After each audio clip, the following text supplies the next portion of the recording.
La balanguera misteriosa como una araña dal subir. Muy da cabuda la nostra vida treu al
I also wanted to mention the people.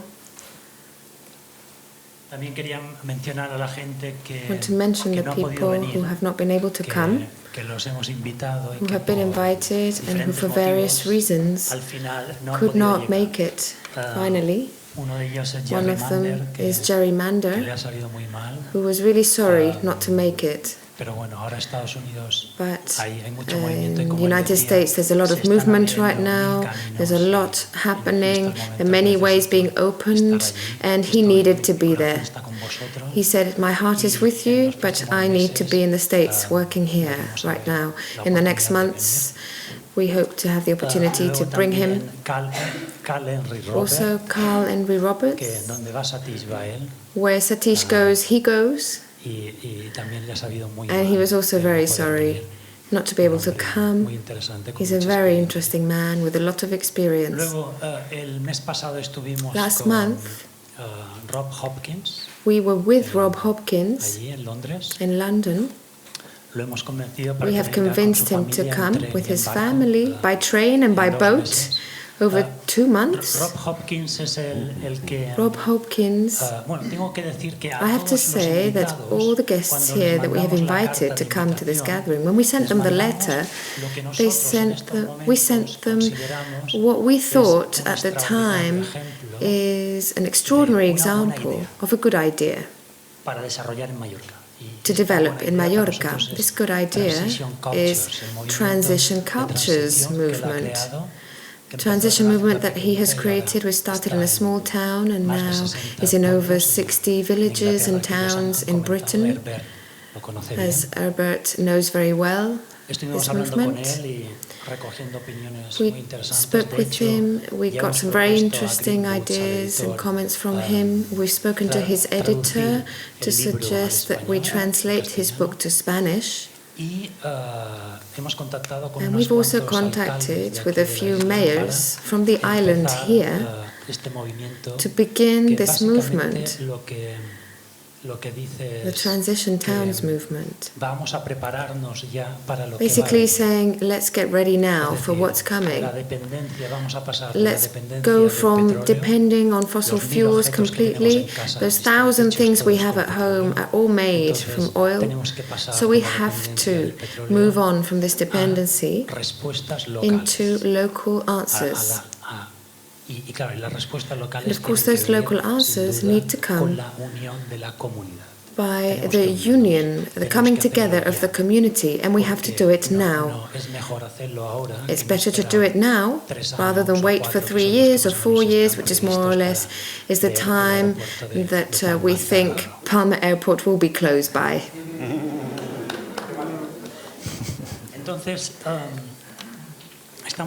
So we're in contact with Rob Hopkins. He's going to come. He will be part of these international relations that have begun Satish and his friends. This encounter has been possible thanks to Satish and Vandana, no doubt about that. deciros And que also llevamos un I mes, want to say to un you año, that we have been working desde now for a principios de año, year, since the hablando beginning con of gente de this Mallorca, year, entrevistando, talking with the people of filmando Mallorca, todas estas interviewing, entrevistas, filming all those a interviews, veces de media hora, a veces de sometimes una hora. half an hour, sometimes Un an caso muy hour. especial, There's llevamos one 30 particular horas de filmación case we have been filming con for un hombre de aquí 30 de Mallorca que hours se llama Cristóbal with a man Serra, from Mallorca here que called para Cristóbal nosotros Serra, who for us es un sabio, is él dice que es un a sabio wise solitario. man. He says he's a lonely, wise man. Un hombre He's a muy man interesante que who's conoce muy very bien la interesting, isla who knows y the que nos ha island pasado inside muchísima out información. and who's given us Tiene a 86, lot of information. 87 años He's y, 87 years no ha podido old. venir. He's not Está been en able su to casa, come. pero He's su at corazón home, está aquí but his heart is here con with us nosotros. too. Es decir, que en el último año So in the last hemos year, hecho un trabajo we've really done an de intense acercarnos work a la of sociedad coming mallorquina close y to the local preguntarles society qué pasa en and Mallorca, ask cómo them veis what's Mallorca, happening here in qué Mallorca. How harías do tú you por see the Mallorca, island? What would cómo you do for the visualizas, island? cómo, What's your cómo visualization imaginas for the Mallorca el año future? How do you 2015? imagine Mallorca in Tenemos 2015? mucha documentación, We have a lot tenemos of mucho material trabajo then, hecho que intense está ya work aquí, ahora lo estamos that is being sintetizando put together, y seguimos trabajando synthesizing. y recordaros We're still que working nuestro to gather and compile information. que no tenemos meta, pero que We don't have a que el fixed próximo goal, paso que but queremos dar, certainly the next step todo we el want to equipo, take, the whole de team Mallorca Desperta of Mallorca 2015 Awake es, 2015.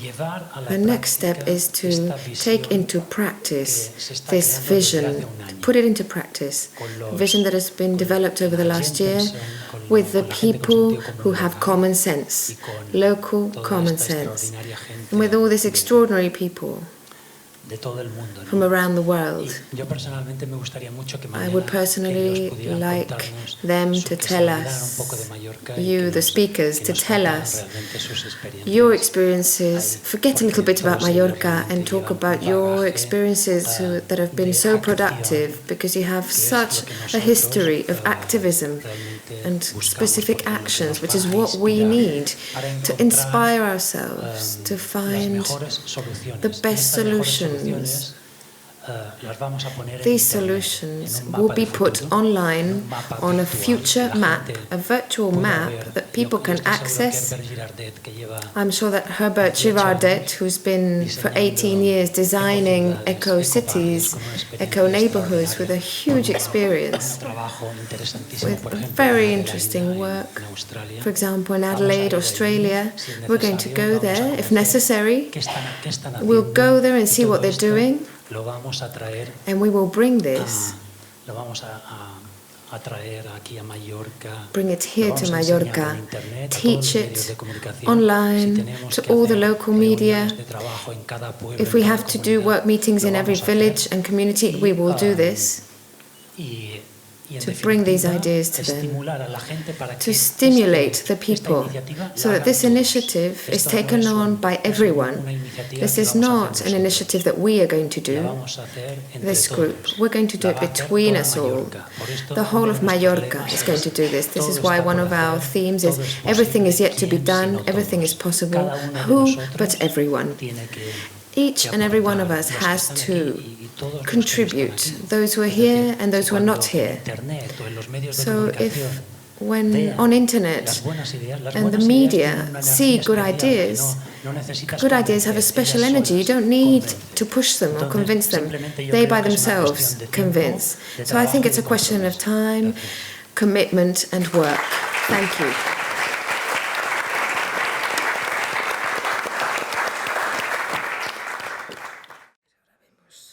Bueno, ayer Alberto decía que hay 1,5 millones de Yesterday, visiones de Mallorca. Alberto was saying Tantas that como there habitantes are de la 1.5 isla, million que habrían visions 60 o of 80 Mallorca, visiones del encuentro de ayer, del and día there de would ayer, probably tantas como be personas 60 estamos or aquí. 80 visions Lo of que voy a hacer, sorry. según me pidieron, es una pequeña lista de los There will temas probably be y about propuestas 60 que or fueron 80 saliendo visions a of lo what largo del happened día. yesterday in this En este room, encuentro, but I will make a short gracias, poco a I will poco, make a short que, como dijo Hildur summary un par de veces, of what es tal was vez la said primera vez en el yesterday. mundo Hilda said que yesterday se this is da probably un the encuentro first de time este in the tipo world con personas that such an de estas encounter takes características de place with diferentes people ámbitos of de la all these sociedad, todas characteristics, trabajando different para walks of transformar life, un espacio working concreto como to Mallorca. transform a Y en specific un space momento like Mallorca. sucede el encuentro, en el cual con The el gathering probable happened. declive de las reservas de petróleo, It's también happening at a time when we seguramente va a haber un have declive the en el turismo, decline en el in the transporte global, oil en el reserves, consumismo probably a y en la decline in insostenibilidad. De consumerism, manera que estas in ideas llegan ahora en un travel, momento muy and oportuno, mucho más fáciles de recibir por la sociedad sustainability.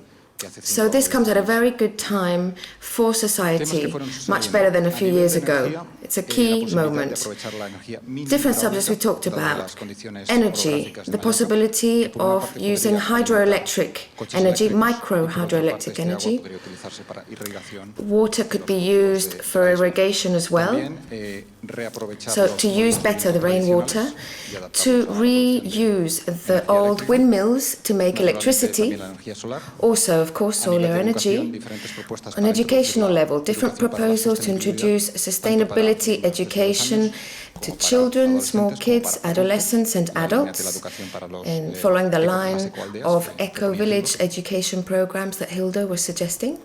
A nivel de la economía, As for la economy, ecotasa no funcionó, pero the se podría eco-tax introducir una didn't tasa work, de but a aeropuertos y tax puertos could para be que todo turista que incorporated llegue at aquí, the cada airport persona que so llegue that aquí, every person who contribuya comes to a the crear island este contributes to posible creating fondo para a el futuro, possible un fondo fund for the sostenible, future, que puede ir a ligado a un future foro para fund el which futuro, could be linked to que a contribuyera a generar propuestas council para for la isla. Mallorca, a future También council for Mallorca, which fomentar o incluso could forzar propose la different things, filantropía, for example, for sea tourism. al modo en Also, que, la manera philanthropy, que to proponía Ross, almost force a little bit obligando the a que a philanthropy. partir de As cierto Ross nivel was de saying, to ingresos se tenga say, que pagarle el 100% after de up impuestos, from y a esos certain impuestos la amount of persona que los paga pueda income, decidir you must si pay a los invierte certain en esta amount of actividad o en esta tax, otra. and the O sea, person de can la manera que decide what proponía it is invested in. al estilo un poco del Jose activismo Bové de was Vino Barbate en suggesting India, a more seguidor de active Gandhi, de activism, ir delante de like las in casas de los India, grandes propietarios, los grandes to go to the landowners' homes and personas más ricas, lands, y the richest pedirles de people, una manera and directa, pero no ask them violenta, que directly, den una but not parte violently, a los más for them to necesitados y give a para part of their temas de belongings to sostenibilidad those y people del who really futuro need it, de and for Mallorca. the future and the sustainability of the También island. José mencionó la Also, posibilidad de Jose que se mentioned the podrían poner mayores possibility impuestos para la of gente que no having utiliza more sus casas, para los que tax tienen for the casas people who don't vacías, use their para los homes, que who no have están empty aprovechando. homes or barren lands. Susan también habló de Susan also poner spoke impuestos a nivel about internacional. international Los impuestos se quedan en nuestras tax. fronteras y dada la desigualdad que hay entre países Taxes stay within our borders, and due to the difference between rich and poor countries, this should be more fairly shared out. Following Gandhi's idea of each of us being the change we want to see in the world, to direct our economic activity towards sustainable work, and to put our money into banks like Tridos or other ethical banks who carry out ethical activities and investments on a local level to create local economies with our own money system, our own currency, based on local production of foods, and also that companies and banks become of local property, not to send the money out to Madrid or New York or Berlin, but to retain the money on the island. About the earth, to stop building speculation and to support especially all the young people who want to go to the countryside again to work the land and recover traditional farming techniques. To encourage local agriculture with the idea of achieving food sovereignty and not depending so much on the import of food from outside of the island. And also to celebrate all the products and different varieties that are here, like the carob, the honey, all the different things of Mallorca. Also to use organic waste, even human organic waste, to create biogas or to bring nutrients back to the land. Also to create eco-villages as an example of sustainability. To create a proper register of all the uses of the land and the property of the land and the houses to see what we can do, how we can redistribute that. Mallorca is surrounded by the sea, so we have to take into account the fishing, very important, sustainable fishing. Peak oil will also bring about that today's fishing systems will not bring as much benefit, so it's a time to go back to more traditional ways of fishing, like the sailboat fishing, which used to be done here. Tourism was a great theme, to transform it in a tourism that's based not on sun and sea, but the local culture, sustainability. Susan suggested this idea of celebrating the Mediterranean culture, también se habló de la posibilidad de Also, reconvertir los it was hoteles mentioned to como centros en los que convert la gente pudiera hotels meditar, into centers, health tener una vida más centers where sana, people could etcétera. learn to meditate, healthy Hacer un análisis lifestyles, realista de los costes to make a real reales del turismo a analysis todos of los the niveles real y no simplemente costs, el dinero que inputs llega, and sino los costes outputs a nivel of de tourism, contaminación all the del costs agua, del terreno, including del gas, del medio pollution, ambiente, degradation of the de manera que se pueda landscape, demostrar hasta qué punto so el that we turismo can no es prove to sostenible what y level contribuye a tourism is not empeorar la isla en sustainable muchos sentidos. and actually makes the island a Susan lot también, worse in many ways. Susan practicando uno de estos also, elementos que decía incorporating one of these Guillermo al principio, elements coraje, entusiasmo that y we mentioned, confianza. courage, Tuvo el coraje de enthusiasm and irse a trust, Magaluf y ver actually una de las zonas was más brave enough to go to destrozadas de la isla. Magaluf and Tenía see esta one of the propuesta areas that's so de degraded on the island bueno, and had this proposal, habrá que evaluar which was de convertirla en which una would be zona interesting to que look at, cierto tipo certainly, de turismo which is to Yo lo que vi en make este it mapa an es area que that could be Magaluf attractive to a y new Palma, emerging en el tourism mapa de sector. la izquierda, I'd like to la point out that parte de Magaluf, on that map on the son la parte de la left isla que behind queda you más on the lejos wall, is de la the Mallorca area verde that del is the futuro. farthest La parte de away la isla que physically hoy día from queda the más cerca de la future Mallorca verde del island. futuro es la parte The oriental. area that's closer to the future Está island menos is destrozada the también eastern area, which is por el also happens to turismo be the contemporáneo, area ¿no? that's been De manera less que es posible que la destroyed by sostenibilidad contemporary entre tourism. por Oriente, So it's tal como Sol viene possible de Oriente, for la sustainability sostenibilidad to enter entre más through en la the isla por east, Oriente to y be an Magaluf sea eastern una de las últimas current zonas that invades us in a way, and that Magaluf could be one of the last areas de to cara actually a cómo transform. actuar, cómo poner en How marcha to todas estas act, cosas. how to put all this into Había la place. posibilidad de crear There is the possibility of un gobierno creating paralelo, a un gobierno en la sombra, me government. parece una expresión que no Yes, funciona en castellano. the Tiene que ser un expression in gobierno en el Spanish sol, is not un shadow gobierno para el government. futuro, It un should be a gobierno government que for the tenga future, a government of the sun, a government of the people that could have those shadow figures, actually, those, in English it does work, the figures that shadow the actual politicians, to give a view, a perspective of the future, and to criticize constructively the policies that are being done now. This could attract the media and make, to actually debunk all the decisions that are being made nowadays. Also, a social service for young people who can participate in creating a more sustainable future. The forum that we mentioned, a future forum, that could also be linked to that future fund. That's Herbert's idea. The model of transition towns, an island in transition, which could be Mallorca. We could base ourselves on these initiatives, especially in Britain and America, of transition into more sustainable economies. Also, to consider the idea of changing the phase, as Susan was saying, just like water melts into ice, solidifies into ice and then turns into gas. There's a change there from one phase to another. So consumerist mentality can change phase into a more sustainable mentality. Finally, to do all of this from a spirit of love to the island, this was very much stressed, not to treat those who work unsustainably as enemies, but rather as people who need help, who need assistance, and to celebrate local food, local culture, local nature, and the Mediterranean. Thank you.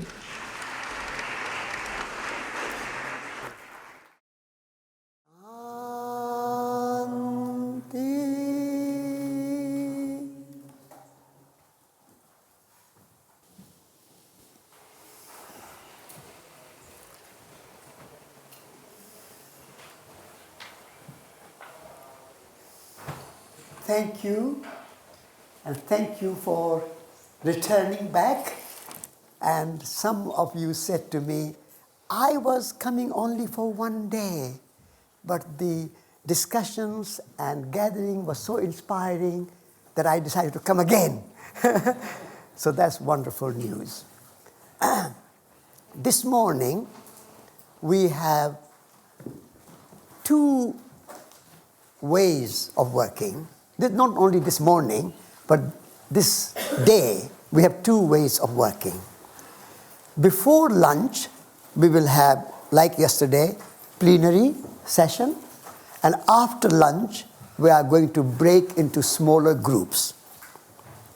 So I will explain that a little later, how we are going to work in the smaller groups, but that way, the group can meet with each other and design way of working in Mallorca.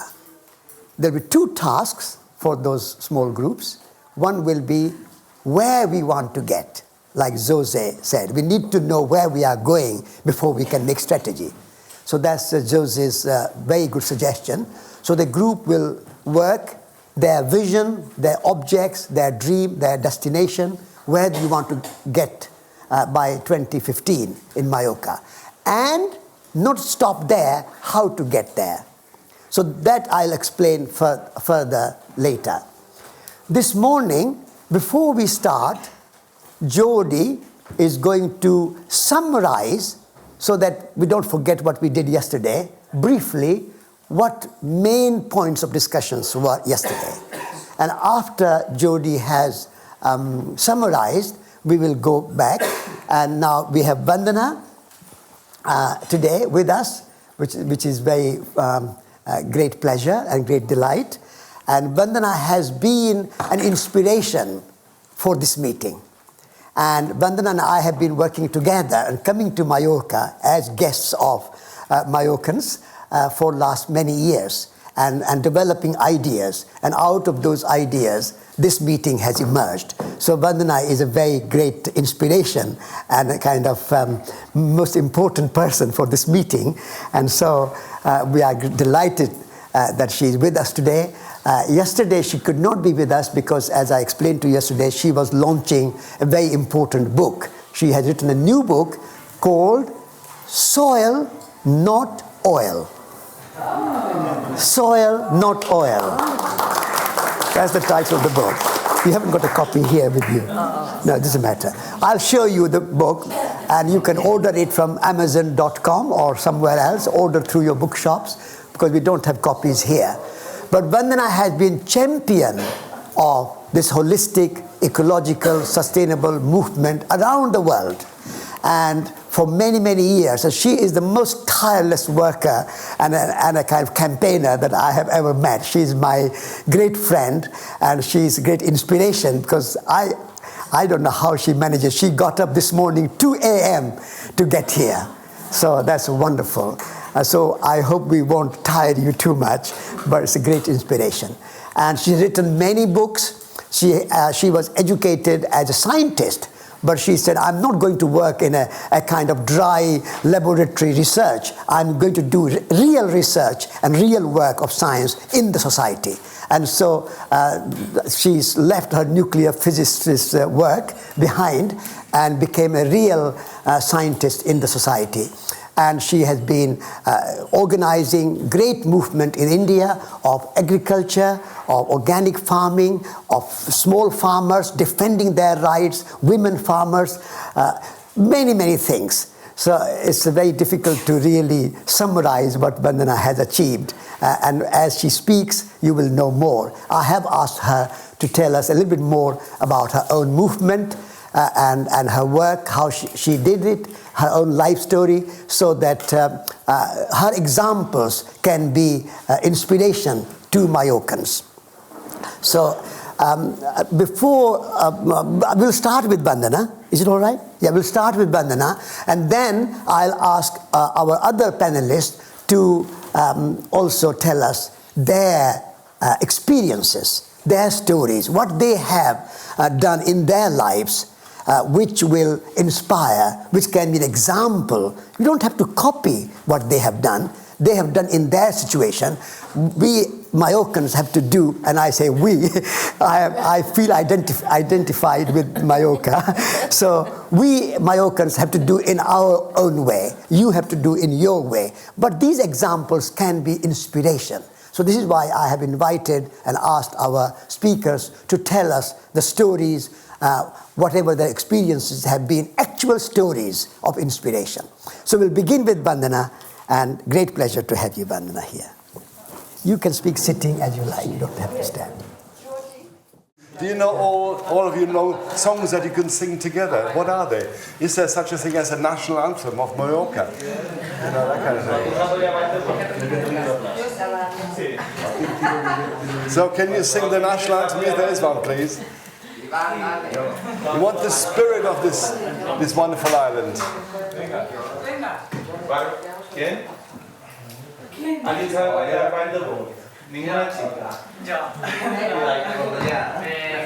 Right. Come on.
Well done, well done. Thank Well, I can explain it.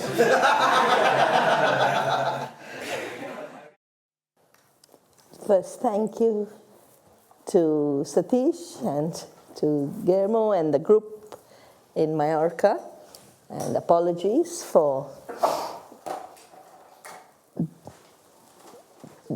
arriving today rather than yesterday. But they wanted me till tomorrow, so my friendship and love overrode the publisher's pressure.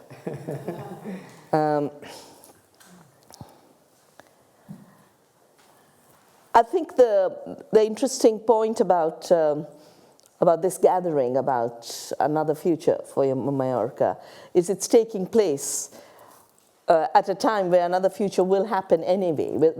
If we reflect on it consciously, we can take it to a different direction. And if we don't engage in it, in any case, things will not be like the past. That we know. And I think it's also a good moment to in a way learn from collective experience about how societies have worked to make a conscious transition.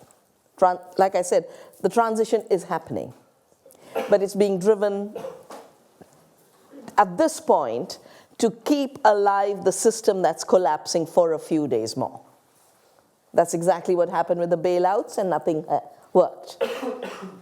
I think if you just take Europe and the United States, the bailouts are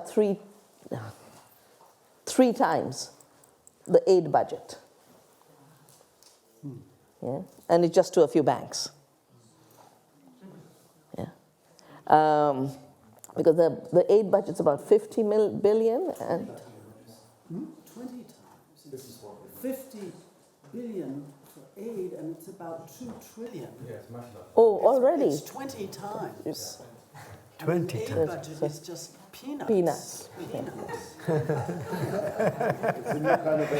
And a lot of it goes to Iraq and so-called reconstruction, and goes straight back into corporations.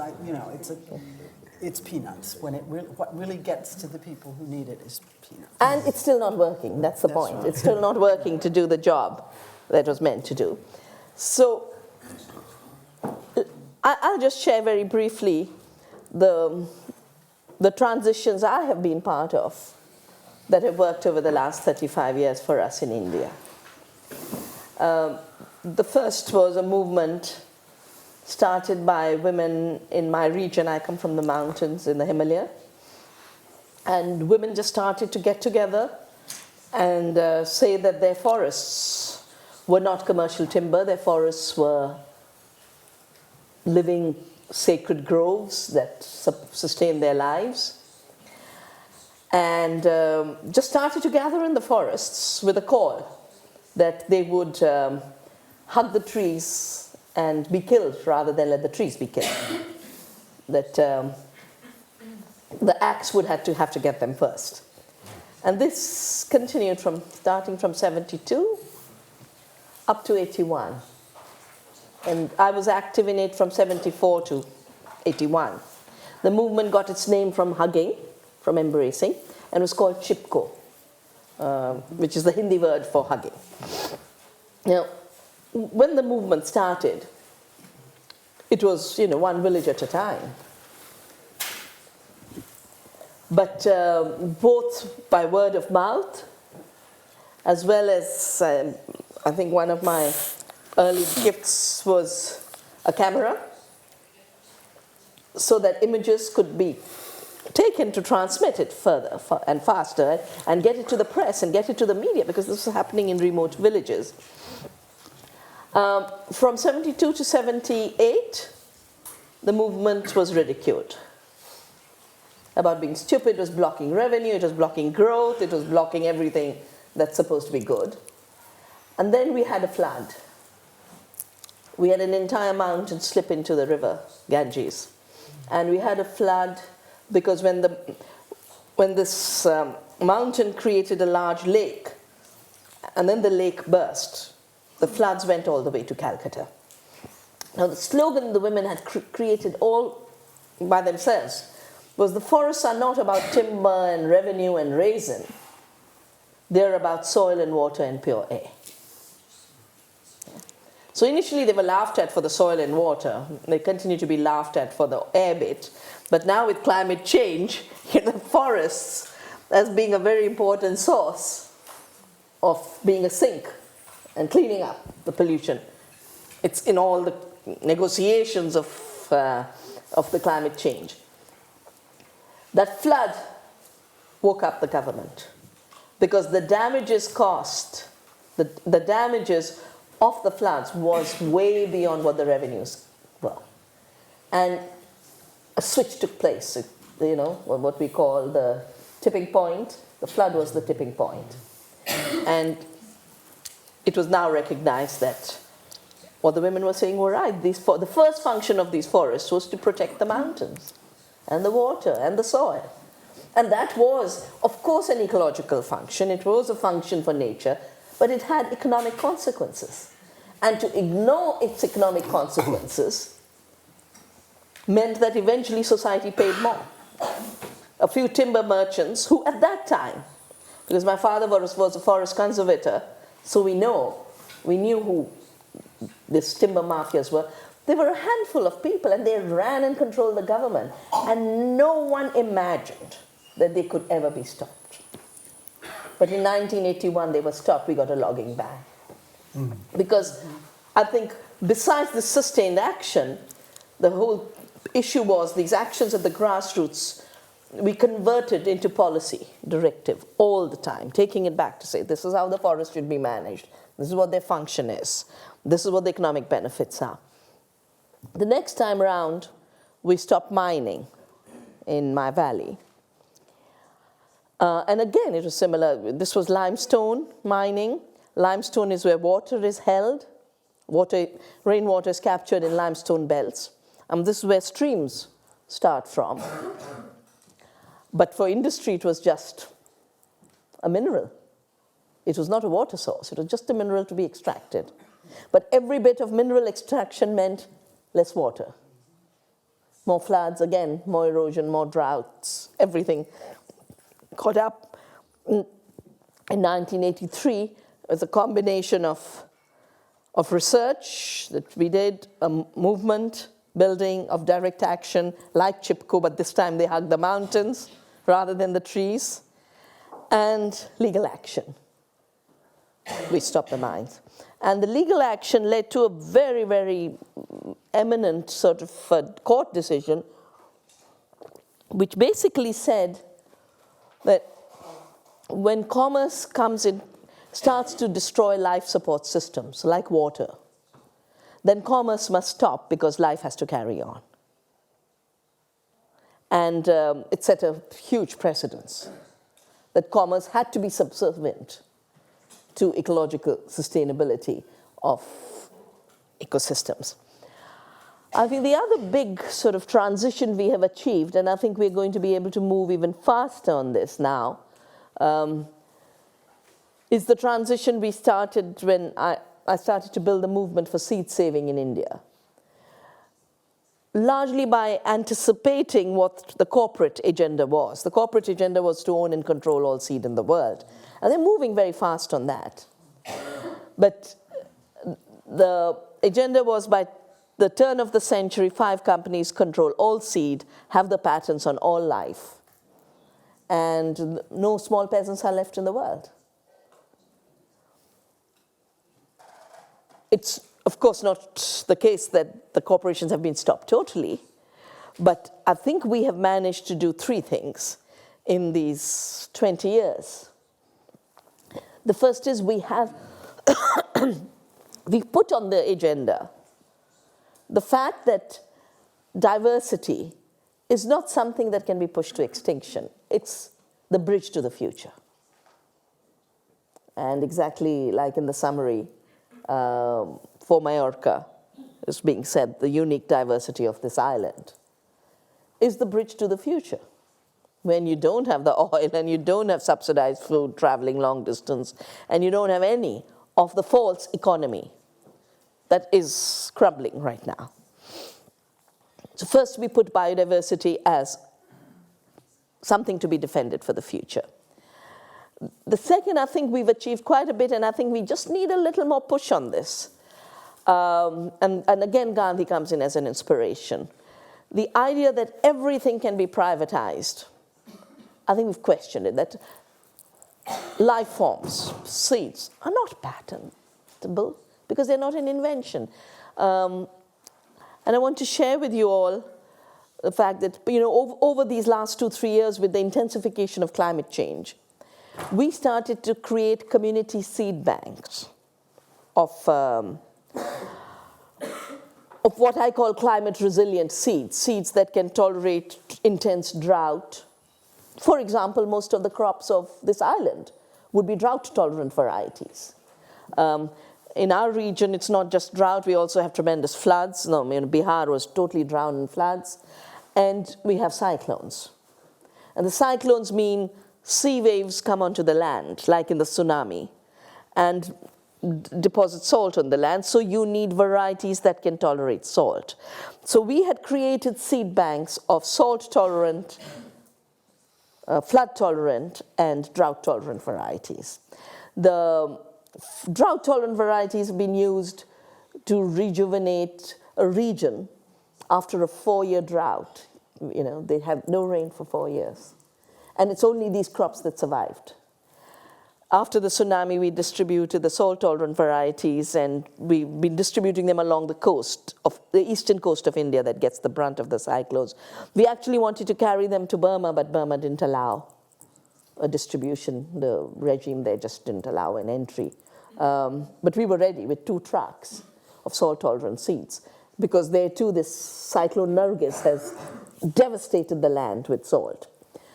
Flood-tolerant, we have been saving and distributing in the region of Bihar.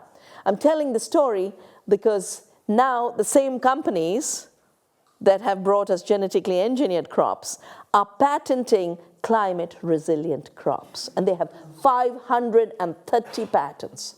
Not 1 or 2, 530. So in December, I'm hoping we will be able to start a campaign against collective biopiracy. So far, we fought the case on a wonderful tree in India called the neem that had been patented, or the basmati aromatic rice, or the wheat with low gluten. But now we want to challenge these collective patents that on the crops that would help humanity make a transition by having these crops and seeds in the commons. And if they're not in the commons, then first people will be hit by a climate disaster, and then they'll be hit by an economic disaster of not having access to seed. Or governments will be compelled to spend the money to buy these seeds from one Monsanto. So I think this is something we, of course for Mallorca important, but I think important globally. And I think with every step we take in this kind of direction, we're able to establish that nature's gifts are not private property. They are the commons. And I think recovery of the commons is another major transition element. Things that have been taken out of the public domain and the common domain and put into corporate hands to reclaim them. And I think with seeds, I really feel we can achieve it. with concerted effort in region after region, Mallorca, regions in India, France. I mean, we can just keep doing it. On water too, I really feel we can do it, because the idea has been that water can and should be privatized. And I've just been engaged in a debate organized by The Economist, which proposed that water is like anything else and should be a marketable commodity, and that's the best way to distribute it and solve the water crisis. And of course, I had to oppose that, and I said it. The interesting thing is, The Economist readers ended up voting for water as a commons after this debate. So it's, I think, 59 to 41. Yeah? And they have, in the final sort of, as they call it, the ruling or whatever they say at the end of a debate, the editor had said, even though we believe that it should be private and should be a commodity, we are compelled, in this case, to vote in the majority for the position that it is a public good and it should be held in the common. And so I think bit by bit, this public opinion shift, that there's certain things that are held in the common, but to be held in the common means we have to engage in collective responsibility. So I think that's the second big shift. And the third big shift, I think, everywhere, whether it's the eco-villages or it's the work we do in Navdanya to build ecological farming systems, I think what we are able to show is that on the ground, in the real world, there's more prosperity, more well-being, better production, more distribution of wealth through alternative economic arrangements. And now we have the figures to show that our farmers who are doing organic farming are earning 3 times, 4 times as much. We've just done a new comparative study between farmers growing genetically engineered BT cotton and farmers who've joined our campaign to rejuvenate agriculture in the area where BT cotton has compelled farmers to commit suicide because of the debt. And in the past few years, we've been talking about the Seeds of Hope campaign and the Adopt an Acre campaign. And the results are tremendous. 10 times higher incomes for the organic farmers. Vandana, why are they committing suicide? Oh, Explain a little bit more. I should explain that a little more. Can I repeat that? Okay. Well, the genetically engineered seeds are monopolized seeds. Yeah. They're also untested seeds. Unlike seeds that have been grown by farmers and are native to a region, farmers' seeds are tested over centuries. Then you have public supply that is tested over maybe 5 years, 6 years, and then put out for distribution to farmers. And then you have corporate seed that is evolved in the lab and commercially sold without testing in different environmental conditions. And the same seed with the same trait is sold on a very, very large scale because the companies want to recover profits very, very fast. But because they're also covered by what intellectual property, there's a royalty on these seeds. The companies, and this is something not known by most people, the companies actually enter a region and make sure they get the seed supply destroyed. Yeah. I get reports about how they collect the seed. They pay farmers to say, give away your old seed. It's no good. Buy this new miracle seed that will make you a millionaire. Now, a farmer gives up their seed thinking the neighbor will have it. They never imagine that everyone is giving up the seed. And so you have an entire region in a year of marketing with no seed at all, except what Monsanto has sold. And Monsanto is the company that's controlling 95% of all the genetically engineered seed in the world today that's sold. And only 4 crops: soya, corn, canola, and cotton. 4 crops, 1 company. And 2 traits: more herbicide use, herbicide resistant, more toxins with Bt toxin. In Indian, cattle are dying that graze on these fields. We've had reports from 3 regions now. So these costly seeds haven't been tested. They have been manipulated so drastically they're more vulnerable to pest attack. So actually the farmer ends up using more pesticide. So the costs of the seed, the cost of the pesticide, the cost of irrigation, all adds up, gets the farmer into debt. And meantime, the farmer was thinking, I'll be a millionaire because the ads use Indian gods to sell the stuff. So of course, the farmers can't imagine ever that the Ramayana could tell a lie, or Guru Nanak, the founding guru of the Sikhs, could ever mislead them. So the farmers get into this chat, and then are stuck because the local seed is all gone. The high debt is caused by the rising costs of the seed, the chemicals, and the other side of globalized agriculture, on which Jose and Susan and all of us have been working. Because globalized agriculture lowers the cost of the farmer's produce in two ways. The first is because 5 grain trading companies and agriculture trading companies control the market. So when you're a monopoly, you buy cheap. Secondly, these same companies collect $400 billion of subsidies from the rich countries, like the banks are collecting the bailout now. So every year, $400 billion subsidies, as well as the monopoly, reduces the prices. And then these artificially cheap products are dumped on markets like India. So in the case of cotton, Monsanto had the monopoly on seed, and then the agribusiness had the monopoly on the trade in cotton. They dumped on India, the price went down, the farmers got squeezed between higher costs for seed and chemicals and nothing for what they had grown. So what we are doing in a transition out... That leads them to suicide. That leads to the debt, and that leads them to suicide. There have been 200,000 suicides now. 200,000 farm suicides. What's the population of Mallorca? 1.5 million. So you can imagine. Quarter of that, 200,000. And these are the farmers who take that drastic step, but every other farmer is in a situation of non-viability. Now, of course, this whole non-viability has been very artificially created. And it's designed to get rid of the farmers. It's designed to get rid of people from the land. So what we are doing is turning it around by getting rid of the false economy around the seed, by rejuvenating seed supply and seed banks. The high cost of input, getting rid of pesticides by organic farming. And third, the fair market. The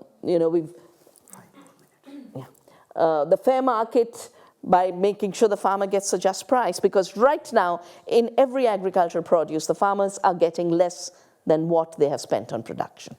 And it's a system that just cannot go on. So farmers must get the just price.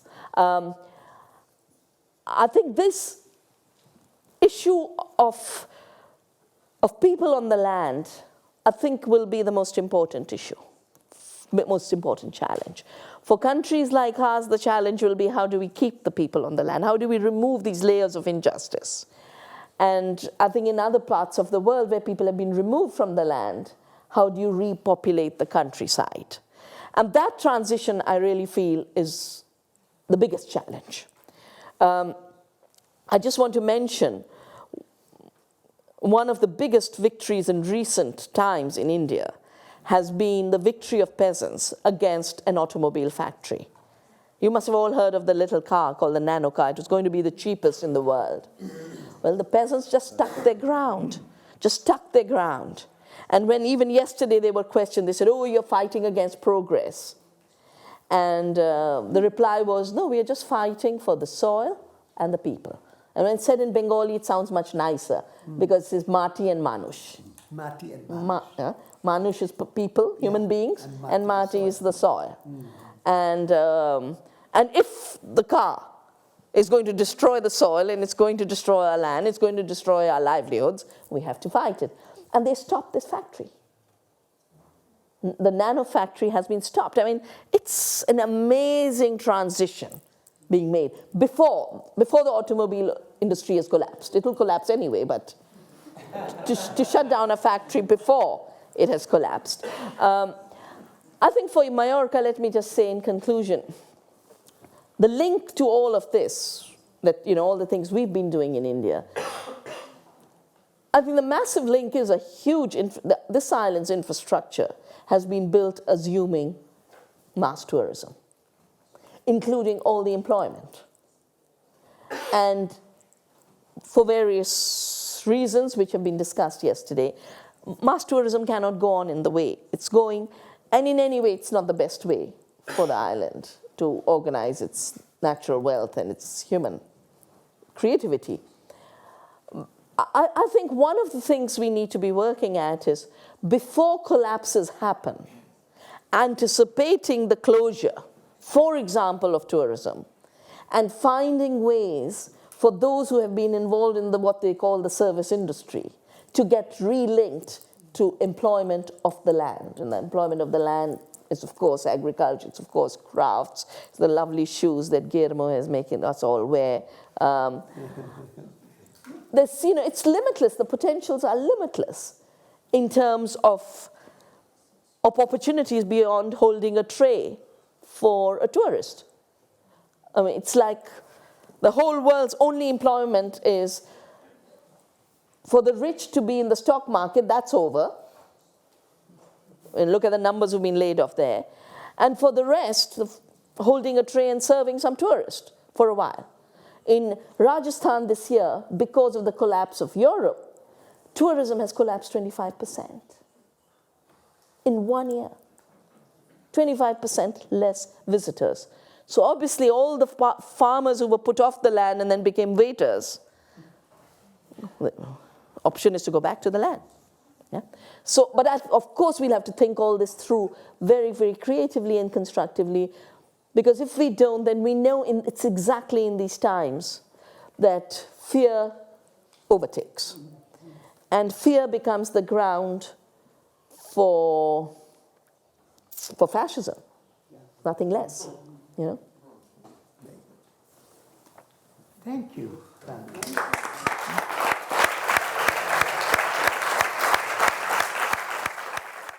So yesterday I talked about our story in the place where we live and where we struggle against the army. And yes, for us it was a victory. That's what I told you yesterday. And when you have one victory, you want other ones. You don't want to finish. So you go on other struggles. And that's how, and Susan talked about it yesterday when she presented me. The second fight we went inside was the fight against agriculture inside of WTO. And this is not only a French European, this is a world issue. And this has beginning in 86, 87. But until people understand all over the world, that took 10, 12 years. And the big fight of Seattle was the demonstration for people to understand what was happening, agriculture, services. This was the main issue in Seattle, and people understood. And I think that agriculture, since that moment, became for all over the world one of the good examples of what we have to do and how we have to fight against globalization. Agriculture was the best way to explain how the companies were going on and how they were destroying agriculture. I'm not going to give you other examples. Vandana gave you a lot of good examples. And that's why in Seattle, in Cancun, in Hong Kong, each time WTO didn't arrive to go on because of the agriculture issues. And even a few months ago in Geneva, it was a problem for WTO because of the agriculture issue. And we are still on that. And in front of that, we're talking always now, and everybody took this word that for the first time we put in front in the discussion, food sovereignty. First time we put that on, it was in 1996 in Rome at the FAO meeting. And we say now we have to change completely our view. And the new way of going on for agriculture is food sovereignty. The capacity for the people and the farmers to feed their own population. This is a right. And this is a global right for everybody in the world. So this should be recognized as a human right. And this, as I think, is very important. This is new. Since now, maybe 10 years, 15 years, this is now growing and growing more and more. I had one time a discussion with the General Secretary of the United Nations about food sovereignty. They asked us, what is this about? This was really new. For the first time, they were saying, well, maybe you have an answer to the situation. But when we see a few months later, the General Secretary of WTO, Pascal Lamy, he said, this is crazy. What are you talking us about? I don't understand what you're talking about. And he refused to talk about this. But after what happened in Geneva a few months ago, well, he has some problems. And I told him again, it's impossible to go on with your things. It's impossible. Agriculture has nothing to do. It's impossible to have corporate agriculture. This doesn't work for the world. And when I was talking to you yesterday and was telling you how many farmers had a tractor and so on, you can understand that corporate agriculture has nothing to do for most of the people in the world. So it's crazy to imagine that only a few % of production which is going from a continent to another can build an agriculture policy for the world. It's less than 10% of the agriculture products who go from a continent to another. Between 6 and 8% of each products, milk, meat, and cereals. Less than 10%. How can you imagine that you're going to organize the agriculture policy in the countries with these 10% of goods which are going from a continent to another one? This is crazy. This is a nonsense. And this is only for a few companies, 4 or 5 companies for each product, who are controlling between 75 until 90% of all these trade. So you can't organize the world that way. And now people are understanding this. And even governments, and this is quite amazing, because these governments, they don't believe it, but what we say. But now they use our words. They use our words. And we see the French government a few months ago, 1 month ago at the European meeting of ministers of agriculture in Annecy in September. They were talking about food sovereignty. We have to have food sovereignty. This is now how they're talking about. This is 15 years ago. Nobody knew about this. Now everybody is talking about it. So this is the beginning of a change. But of course, the struggle is not finished, because we have to build and to help the countries to build. Because, of course, I was talking about WTO, so this for the moment doesn't work. But when they can't go by the door, they go by the window. And the windows are all the local agreements. You say bilateral agreements. And this is really the new way for the companies and the United States and Europe to go on to force the country to accept agreements. This is a problem for Africa, for Asia, South America. There's a lot of fights on these agreements. And there are thousands of negotiations in the world at the same time. And it's very difficult to go on each place to fight, because it's very difficult. It's not in the same place, though you have one negotiation one day with another the second day. And so it's very difficult. But at least for the moment, there's still resistance about this. And we saw a big demonstration, for example, in South Korea about the importation of beef from United States. And there are a lot of fights, but people in general don't know about them because they are in many countries at the same time. But things are getting better and better, and the mobilization is getting better. And this is what's happening in a lot of countries when people say, well, what are we going to fight for? And food sovereignty is getting more and more people who want to gather to fight for food sovereignty. Not only farmers' organizations, NGOs, environmental organizations, unions, a lot of people now want to make this work together. And we see this very strong in Europe, but also in other developed countries. And of course, for developing countries, this is the main issue. A lot of people in Africa, in West Africa, are talking now about this. And we have links with countries where there are very good fights and where farmers win. I work a lot with people from Cameroon. Cameroon, which is a country on the west coast of Africa, in the middle of Africa, that has a big fight against importation, frozen chicken importation coming from Europe. And this has been destroying the local production. And there was a big mobilization during 3 years.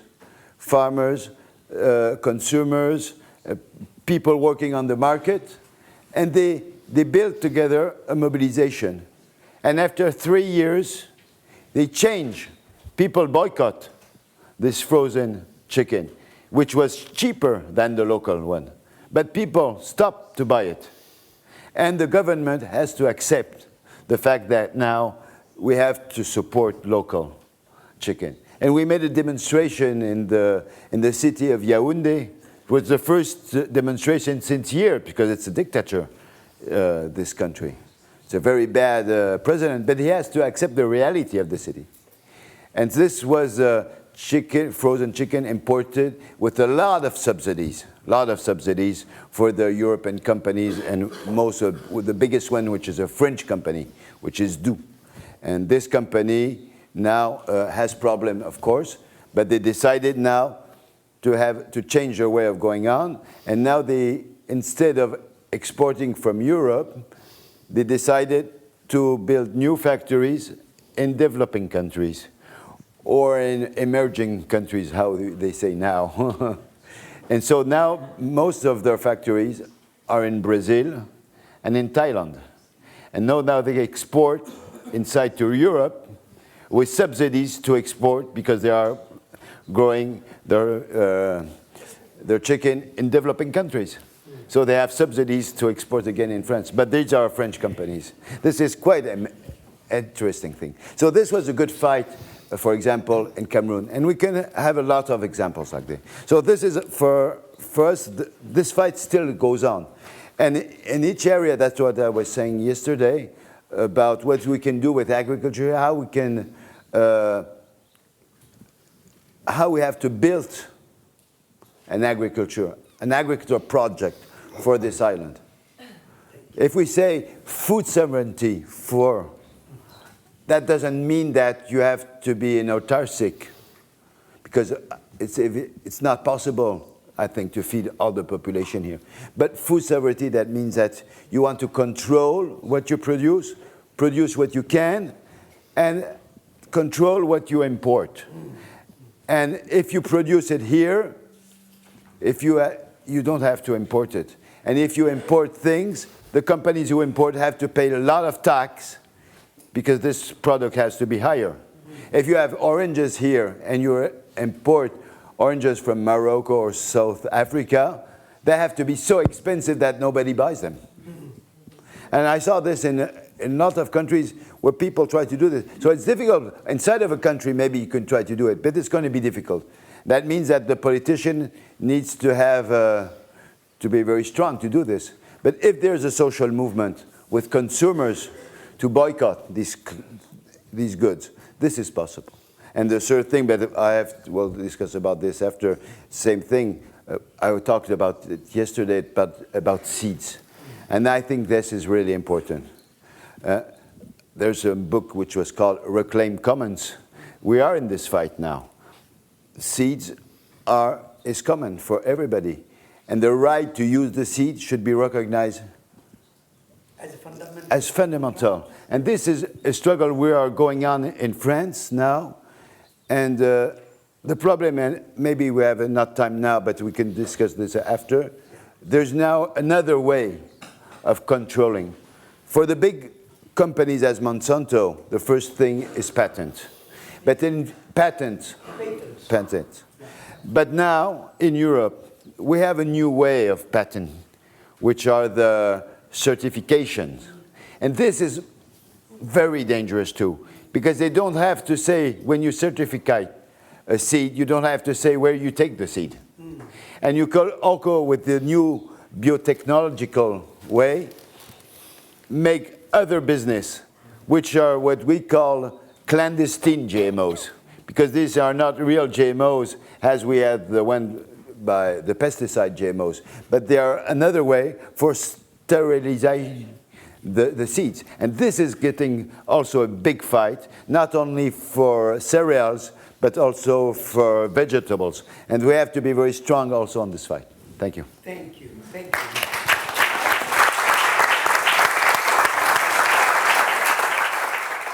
I would like to take a slightly different stance, because my interest over the last sort of 30 years or 40 years even has been in two issues. One is cities and the other one has been forests. Yeah. But Because if you could focus on cities for this moment, we'll be grateful. Well, I will do a little bit of both, Satish, Okay, if you don't mind. okay. Yeah. And the reason why I want to talk about both cities and forests is because when you look at You the have 10 minutes. Yeah, I know, So, that's fine. The reason I want to do both because the emergence of cities is because of the raw material offered by forests in the world. So when you look at the history of urbanization, it is above all else the conversion of forest into structures that end up becoming cities. And the process of urbanization in the world today is driven and directly related to deforestation. So on the one hand, we are increasing the numbers of people living in the cities and dramatically increasing their use of resources, particularly energy resources. On the other hand, we are running down the natural resource of the planet through deforestation. Just one very intriguing short example of that. A friend of mine recently went to, a journalist from the Guardian newspaper, and he went to the Congo, and he was in a logging camp, and he asked the people cutting beautiful old rainforest trees into planks, and he said, what is going to happen to these planks? And the owner of the sawmill said, oh, they're going to be the cycle track for the Beijing Olympics. So this is the kind of connections that we need to understand these days. And I got interested in cities partly because 20 years ago I was making documentaries in the Amazon rainforest. And it was an extraordinary experience to travel through both intact, fantastic, pristine forest landscape with wonderful flowering trees, covering huge landscapes, and the wonderful noises of birds and the animals that live there, the howler monkeys, and also the indigenous people. Don't forget that this is our home originally. It's where we come from originally, as forest people, still in many parts of the world, including the Congo, but certainly also in the rainforest, the Amazon. These are still the places inhabited by the original humans, if you like, people who have a deep and profound knowledge of these rainforests. And they are basically the librarians of those forests and have every kind of knowledge that you could possibly think of to be able to maintain those forests and to live with them in a sustainable relationship. And so I had opportunities to film with tribes like the Kayapo and others. For the first time, I'm talking about resistance, this was 20 years ago, they were seeing their rainforest being destroyed around them, not only by cutting down of trees for logs, but also for burning down vast areas of rainforests in order to turn them into cattle ranches, or indeed in flooding land with dams. And this is directly related to the processes of urbanization across the planet, because what are we producing beef for in rainforests in order to feed cities halfway across the world? They even have airstrips in places like the Amazon where they load up carcasses of beef cattle and then fly them across from South America to Europe, and even as airplanes fly through the atmosphere, the low temperatures freeze the carcasses, and they end up as frozen beef when they arrive in Frankfurt or in London or somewhere like that. It's absolutely extraordinary to look at these relationships. And one thing that I saw when I was filming for a documentary called Halting the Fires, which is about these vast fires that are set in order to convert rainforests. In those days, it was primarily turning forests into cattle ranches, but now, and I was back there a couple of years ago in a seminar on a flotilla of boats on the Amazon, it is now increasingly for turning rainforest into soybean plantations. And Van and I were both there together, seeing how these landscapes are gradually being converted. And of course the Brazilians, and for that matter the Congolese, say, of course you've done this in Europe before. We've done it around the Mediterranean. The Romans did it 2,000 years ago. We are now doing it in the Amazon because you've simply shown the way. Now, I saw a stack of mahogany being loaded onto a freighter in Belém Harbor, and it had London stamped on it. In other words, all this timber from rainforest trees was being loaded onto a freighter to be turned into door frames and to windows and to doors and whatever else, floors, of course, for flats that were being constructed in London. So I was getting really fascinated and scared, of course, but fascinated at the same time about the connection between cities and forests. And I started to look at the metabolism of a city like London, simply trying to quantify the amount of resources going from nature into this city in tons per fossil fuels. In the case of London, by the way, it's about 2 super tankers a week that London requires in order to keep its energy system going. But the timber that goes into London, the food that goes into London, where does that come from? The metals and so on and so forth. Simply putting that down in sort of tonnage terms, and then looking what comes out the other end in terms of quantities of waste, carbon dioxide, sulfur dioxide, then of course the solid waste and the sewage oozing out of the city the other end. And then looking at the fact that that today we're in a global process of urbanization. We need to really better understand the way in which ecosystems urban systems work in terms of their resource use. And a critical point to understand, and this also applies directly to tourism as well, and the experience that you have here in Mallorca. We take resources from nature in our modern cities, we shove them through our households, have a nice sort of standard of living as a result of the use of all these resources, and they end up as waste at the other end. Now, if you have a process of urbanization that functions like this, we are on a hiding to nothing. Nature has a very different way of functioning, and particularly the rainforests that I was filming in the documentaries that I was making. The forests are circular systems. All the energy that comes into a forest is taken from the sun.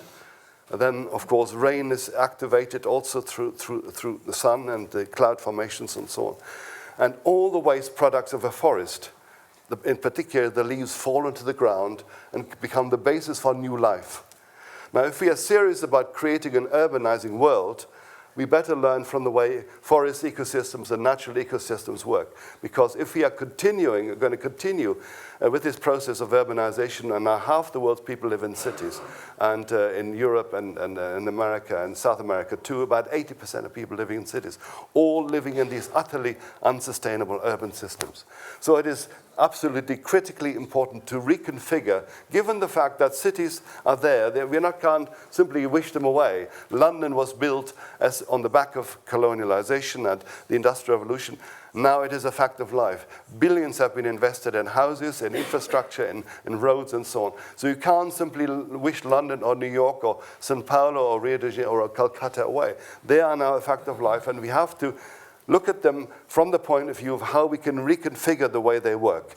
And that is essentially to try and create urban systems that mimic natural systems, which become circular systems. So when I proposed this sort of 15 years ago in London, we had great fun. I simply gave the Channel 4 television these figures about what goes into London and what comes out in terms of waste products the other end. And they say, okay, here's £150,000, let's make a film about it. So we made a film, really powerful documentary about London's metabolism. And I'm really proud of that film because it opened a huge debate in London about this city that was the model of unsustainable development in the 19th century. It was the great model of unsustainable development. And so when London created, the government in the UK created a new London administration 10 years ago, they really seriously started looking at how London functions as a system, as a highly unsustainable system, particularly from the point of view of energy use. And so there's now major work underway to try and pass legislation and rules in which architecture will become much more sustainable in terms of minimizing its energy use. Also, the waste management systems is being reconfigured quite significantly. And so gradually, there's an understanding development that we are in a very vulnerable place when we live in these modern cities, not only from the point of view of, it's simply forever taking resources from nature that might one day run out if we are, so imprudent in the way we run our urban systems, but also from the point of view, above all else, of climate change. The world's major cities are located in coastal regions, particularly the very large cities of the planet, vulnerable to sea level rises. Cities are the primary producers in terms of the way they function as systems, in terms of producing carbon dioxide emissions. 80% of the world's carbon dioxide emissions come out of urban systems, including their transport systems, their systems of agriculture on which they also depend. This incredibly unsustainable agricultural system that supplies our cities, typically requiring anything up to 10 times the energy that actually is contained in the food that is then ultimately consumed in our cities. So these great global connections we really need to understand much better in order to get to grips with a sustainable way of life on this planet in the future. And my view is, above all else, how can we find a new way of approaching these cities that, as I said, are a fact of life and make them function differently. And I've had opportunities to do that with various cities in different parts of the world. 5 years ago, I was a thinker in residence. That was a rather nice title to have. In Adelaide in South Australia, where the government of South Australia asked me to look at this urban organism of about 1.1 million people, about the same numbers of people as we have here in Mallorca, not nearly as many tourists I have to add, and see how can that urban organism be reconfigured from a sustainability point of view. Energy use, agricultural supplies, water, and particularly important issue there, water supplies and so on. So we came up with a 32-point plan, which I'm proud to say all of the plans, all of the strategies which I proposed are now being implemented to make that a very different place over the years to come in a process that's now well underway, particularly vigorous approach to renewable energy, wind power, solar systems, and so on. And most recently, I had an opportunity to try, together with a London-based company called Arab, which is an engineering and master planning company for cities, to come up with an idea for a brand new city which will be built on an island of Shanghai called Dongtan Eco City, where we said, how can we, from scratch, come up with an idea for sustainable urbanization, given the fact that in China, urbanization is a very major trend in the overall context of industrial development and so on. So we came up with what it might look like to create an urban system that was truly sustainable. We had an area, 86 square kilometers, which is about 3/4 the size of Manhattan Island, to build a city of about 500,000 people. And the first point I made when we started discussions together with our Chinese colleagues on this project is, let's only build on a relatively small proportion of the land. Let us make sure we create a city that is embedded in its own farmland. So of this 86 square kilometers of the city that has not, I have to say, started construction yet, but the process should start very shortly, only 40% will be built on. 60% will be there, retained as farmland for the benefit of the people in the city, also for receiving the organic waste from the city as a basis for sustained fertility on a long-term basis. All the energy will be supplied from renewable sources. Everything will be pedestrianization, small, short distances, First of all, the hierarchy of transport will be walking, and then cycling, and then public transport, and only then the motor car. We cannot obviously tell people that they cannot own a car, but it preferably will be an electrically powered car, and it has to be parked, if anybody has a car, on the edge of the city rather than next to the house. So people will think twice before they actually get into their motor car. And so this kind of concept of also circular metabolism, all wastes will be recycled, energy efficient buildings, of course. So the ecological footprint of lifestyle in this new eco-city will be about a third or a quarter of that of conventional urban development, and really allowing this city to become a model for sustainable urban development elsewhere. And so I'm certainly in my work concerned about the process of urbanization itself and its enormous impacts on the world's ecosystems. And certainly as we hit the growing crisis of our industrial civilization, of our financial system, the point will certainly come where we'll have to ask deep questions about whether urbanization itself as a process of historical development is feasible in the years to come. And the first book that I ever did 30 years ago was called Land for the People, which was above all else about new villages. And I'd say, and this is, by the way, when Satish and I first started working together. So it goes back a long way. Yeah.